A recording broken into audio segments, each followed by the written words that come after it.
Posted by u/Vic_Titius. My sister, 34F, and her husband, 36M, got married just 3 months ago. I, 30F, was appointed maid of honor. I was so excited to help her plan the wedding and took on most of the work since I was unemployed at the time and she's a doctor. I won't get into the details, but it's important to note that she didn't have a wedding planner, it was all me. The time leading up to the wedding, I was miserable because of how the bride treated me. I felt like her own personal slave, someone she could kick around because she's the bride. Just because you're a bride doesn't mean you get a free pass to be a BTCH. Many times I wanted to step out of the wedding party, but I kept telling myself to bite my tongue and keep the peace because she was probably just stressed.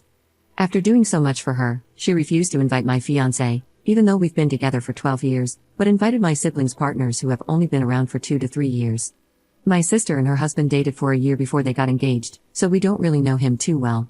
She said she didn't want my fiancé around because people would be asking about my own wedding since they've all been wanting us to get married for a while. I refused to do any more work for her wedding until she apologized to me and invited my fiancé, which she did. Not exactly sincerely, but whatever. I was hurt that she wasn't even grateful for anything I had done for her and her dream wedding because it was expected of me to help. Cut to the day of the wedding, and everything was fine. The ceremony was beautiful, and the couple was happy. I was happy for my sister. By the time we got to the reception venue, I noticed that my fiancé and I were seated at a separate table from my family. They were at the VIP table, while I was cast aside to sit at the furthest table, right beside the kitchen. I figured there was a mistake and calmly asked the bride about it, since she handled the seating plan. She looked me dead in the eye and said there was no mistake, that's where we belong, at the kids' table, far away. We were seated with 7 to 14-year-olds. The groom overheard us and agreed with me but kept quiet when my sister gave him the "don't you dare disagree with me" look. The groom later apologized to my parents for what happened to me and said he had no clue his bride did that. But he didn't say a word to me, as his bride told him not to. Because of this, I decided not to make an issue and just tried to enjoy the remainder of the night with my partner, but I chose not to give a maid of honor speech. My parents noticed where I was seated and were upset about the situation as well. My siblings knew very well that I wasn't at their table but didn't bother looking for me or wondering why I wasn't seated there. When they heard I wasn't making a speech, my 2 brothers walked over to my table to tell me off, saying I needed to understand my sister and the stress of being a bride, that I should be nice to her because it's her special day and you're only a bride once. Yeah, right, I bet they'll divorce. They called me a disgrace and a disgusting disappointment for not giving a speech for my sister, saying I would make her sad and that I was being selfish for making the night about me, when I was literally sitting quietly in our corner. Needless to say, I wasn't having the best time, so we got up and left. We ended up at McDonald's for dinner, and I posted a story of us getting burgers, saying post-wedding meal. I made sure to post it after the reception ended to avoid making it look like I had ditched, but my siblings somehow saw this as an attack on my sister. To this day, my sister insists she did nothing wrong, and her reasons for seating me there were: 1. I didn't plan her wedding exactly as she envisioned during the process, so I deserved to sit there, even though I did everything she said she wanted. 2. She didn't like that I looked pretty in my gown. And 3. I needed to be punished for insisting on bringing my fiancé. I haven't planned my own wedding yet because I wanted to be 100% focused on hers, plus, she banned me from getting married before her since she's older, and to avoid drama, I agreed. But now, I just don't want anyone there except my parents and a few close friends. My parents agree with me, but my siblings are upset, calling me childish. To be completely honest, I just don't feel like paying for people who don't appreciate it. Mine is a destination wedding, and my fiancé and I are paying for everything. These are our savings, and I don't feel like splurging on them. My grandparents, cousins, and siblings are all saying I'm wrong. But hey, if I was excluded from being a sibling at my sister's wedding and no one cared, why would they be upset if I excluded them in return? Commenter. Wedding planning issues aside, one possible explanation for all of this could be that your sister really dislikes your fiancé. Op's response. Regarding my fiancé, there's nothing he did to her to warrant being treated so rudely. We started dating when we were quite young, and both my parents and I love him very much. He was my best friend for a long time and is still my favorite person to this day. My sister has always hated that I had a boyfriend before she did because she believed I wouldn't ever get married due to my disability. I am epileptic. Her husband was her first boyfriend, and she married him right away because she wants babies ASAP, since she's already 34 and her goal was to be married before 30. In fact, she started planning and booking vendors even before he actually proposed to her. So basically, she's pretty insane. Her actions are always driven by jealousy and the idea that I shouldn't have things if she hasn't had them first because she's the eldest, whether it's a boyfriend, engagement, wedding, kids, etc. That's why she said I couldn't get married before her, because it was already a slap in her face that I got engaged younger than her. Basically, she doesn't hate him, she hates me. Update 1 month later. Hi again, I'll address a few things before giving a quick update. I come from a family of 5 kids. I didn't mention this before because I didn't think it was that relevant, but I actually have 2 sisters, 34 and 32, and 2 brothers, 26 and 22. A little more about my sisters: they're the best of friends, the picture-perfect model of sisterly love. Meanwhile, I'm the middle child with 2 younger brothers. So why did I agree to be maid of honor? Well, because I thought it would bring us closer. In my mind, I believe this was her trying to be more of a sister to me. You always hear stories about that sisterly bond around weddings, and I tried to nurture that because it's what they already had. My brothers also share that sibling bond with each other. Any chance I had to connect with my sisters, I jumped at the opportunity. It's more about me feeling left out than being a doormat. I was a very sickly child, so I spent most of my time with just my parents growing up, while my siblings were out meeting friends, etc. This is what my siblings apparently envied. They aren't close to my parents. The bride had both of us as maid of honors because she couldn't choose just one. I later found out I was always the second option and was only appointed maid of honor, so I do all the work while the other maid of honor got all the praise. In hindsight, I should have seen that coming. While my brothers were busy harassing me about giving my maid of honor speech, Sister 2 was giving her own maid of honor speech, gushing about how she absolutely loves the bride and will do anything for her, all that typical stuff. She then conveniently called all the siblings to the stage to toast the bride and groom, right when I was crying and trying to walk away from my brothers. So to the other relatives in attendance, it looked like I was making a scene and making it about me. No, it's not the first time she hurt me.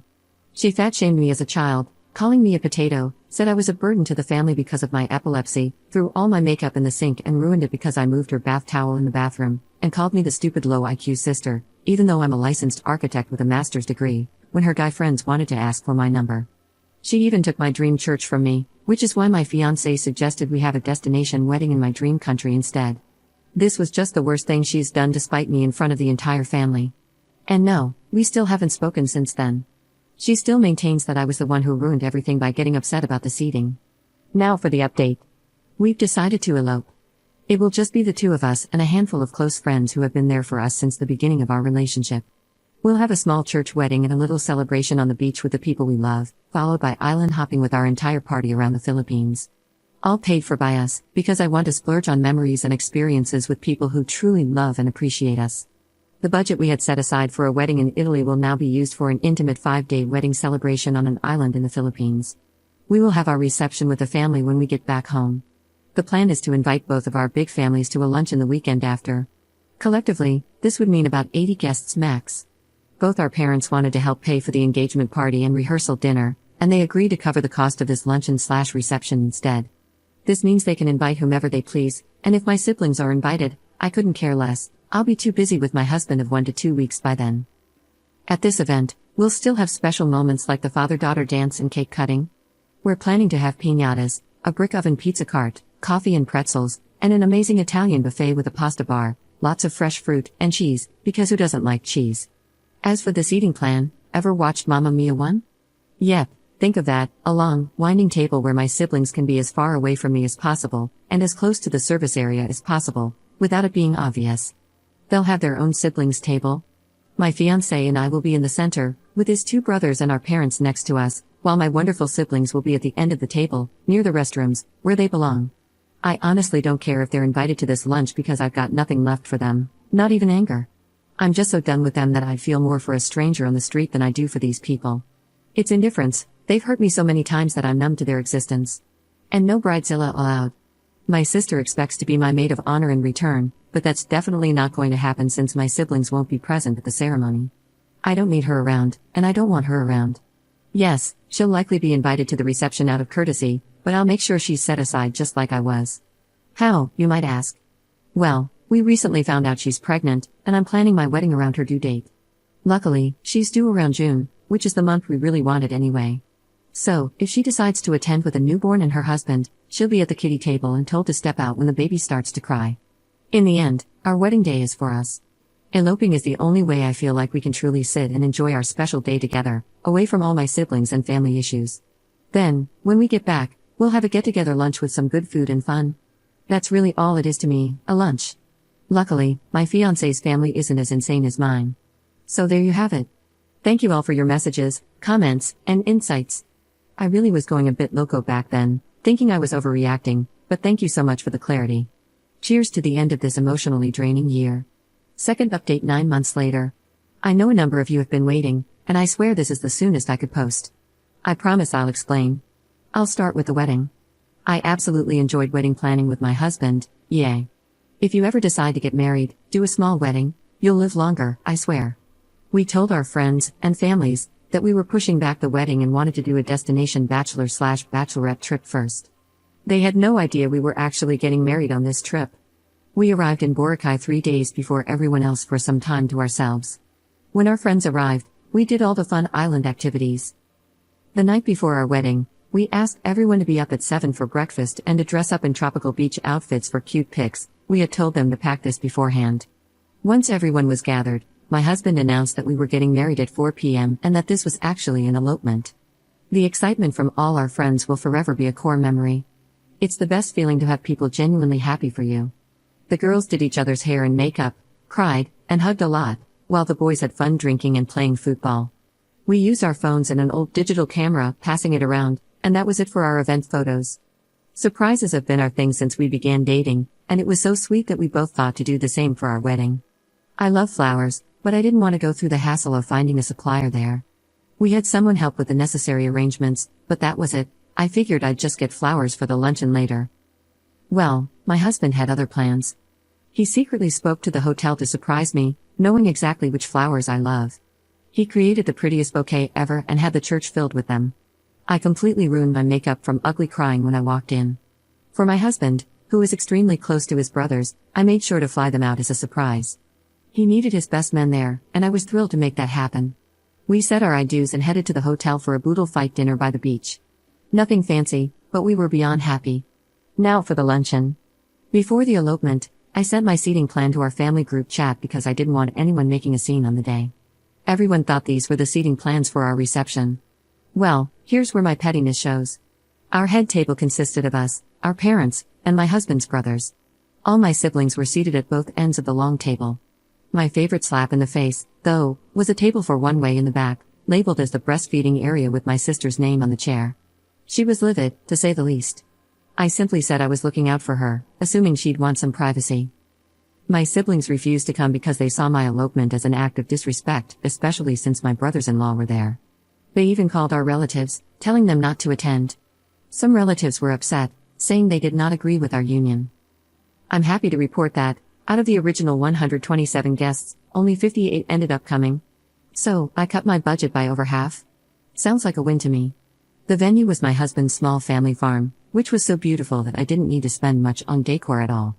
Music was just a Spotify playlist we made. Photos, prenup, beach, and lunch were all taken by my friends. The cake was baked by my mom and me 2 nights before, and the flowers I bought myself from the morning market and arranged with my girls. And the dress I wore? Just one I had in my closet. For food, we asked guests to bring potluck meals instead of gifts if they wanted to. We still had our pizza oven, pretzel cart, and coffee bar, which we paid for instead of a caterer. E-invites were designed by us and sent via email. Since my siblings didn't want to attend, only Bridezilla's husband got an invite, with no option for A+1. Her C-section was scheduled for a week before my wedding. Did she notice I planned for her to miss the luncheon? Yes she did. It was magical. Us being so unaffected upset them even more. But I've come to realize that the louder you try to force people to side with your opinions and narrative, the more toxic, unhinged, and narcissistic you appear. No, I didn't need to go no contact with them. They all decided to go no contact with me. I didn't even need to try. Blessings left and right. For those blaming my parents, none of my siblings were neglected. If anything, my parents gave my siblings so much more time and freedom to compensate for all the attention I needed. And let's not forget, these kids are grown adults. My parents are seniors, they're tired. They did tell my siblings off for being gigantic pricks, but what else can they do at this point? Put them in timeout? Since both our parents wanted to pitch in, they helped us with a down payment on a house instead. In return, we surprised them with a 1-week vacation each to Amampilo. We saved so much from our wedding and luncheon that we just wanted to show how much we appreciate their support and love. Lastly, any extra food and flowers were either taken home by guests or donated, which made everything feel even more special. Weddings are about love. Our favorite people were there to celebrate us, and we made sure to also celebrate the love we have for them. I fully embrace this life of peace, contentment, and indifference toward my siblings, no idea what they're up to, sorry. They kicked me out of the group chat, and I only found out my sister gave birth because my brother-in-law messaged me. The last I heard, they were still trying to badmouth my husband, but we couldn't care less. We've moved on. Sucks for them that they haven't. Thank you all for following along. It was empowering to know I wasn't alone, and enlightening to hear that this type of sibling abuse isn't actually normal. This is your kitty table maid of honor, finally signing off.